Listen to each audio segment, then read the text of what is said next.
FORA.tv. The world is thinking.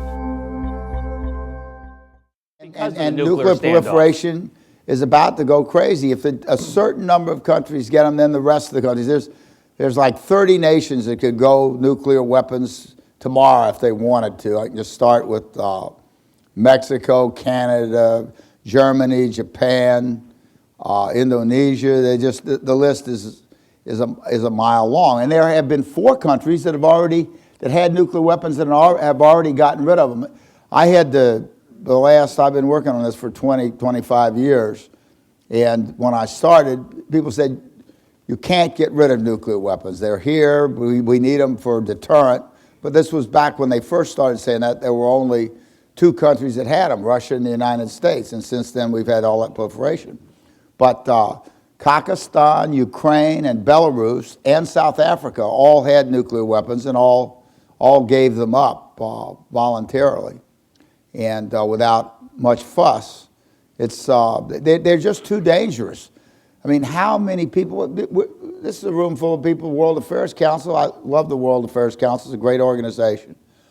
But how many people here want to put a nuclear bomb on a major city? Who wants to kill millions of children and grandparents? And blow up the schools and the city center and all the museums, and also nuclear weapons also have radioactive poisoning. Remember Chernobyl? There's still thousands of square miles of Ukraine that they can't grow crops and people can't live in because they're off limits because of the radioactivity poisoning's there. Do we want to poison the world? I mean, that's just if we drop one atomic bomb, or hydrogen bomb. If the United States and the former Soviet Union, Russia, were to exchange their nuclear missiles, and remember, the larger bulk of our missiles, our nuclear missiles, are on hair trigger alert with one button. The president doesn't have to clear it with anybody. He can just push one button, and they all get launched. And within a few minutes, the Russians launch all theirs too, and then it's Armageddon. It's the end of the world. The poison would be so great, and the thousands of nuclear weapons going off would cause so much damage to the environment that we'd all die.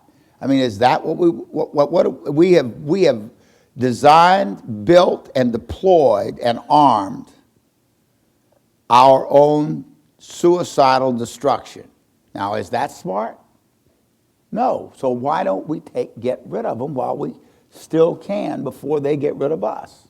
It's and we're only human. There can be mistakes. If you recall, 2 years ago, that B-52 took off from I think it was South Dakota and flew down to Texas with 6 armed nuclear warheads on it that they loaded by mistake because the real nuclear warheads were stored right next to the dummy ones that they use for practice, and they got them mixed up. I mean, pretty important thing to get mixed up, huh? This is our Air Force. This is General Petraeus, the Q&A, you should have asked him about that. I think the military admitted that they screwed up. But thank God nothing happened to that plane. What if it had crashed into Missouri when it was flying over St. Louis? I mean, we'd lose the gateway to the West. Sounds good, but Kim Jong-il is testing his nuclear weapons as we speak, and China says, I don't want to boycott one them. Or two. I mean, that's why we need to get rid of nuclear weapons, because we can't sit there with a straight face, I don't think, and tell Iran that they can't have 3 or 4 nuclear weapons, or North Korea, they can't have nuclear weapons, or what if Germany says we want nuclear weapons, or Saudi Arabia? We're going to tell them they can't do it? We told Pakistan and India that they shouldn't do it back 10, 15 years ago when they were building them, and they went out and built them anyway. What are we going to do? Go to war with every country that wants to build nuclear weapons, particularly when we've got them? I mean, we got to play by one set of rules in this world.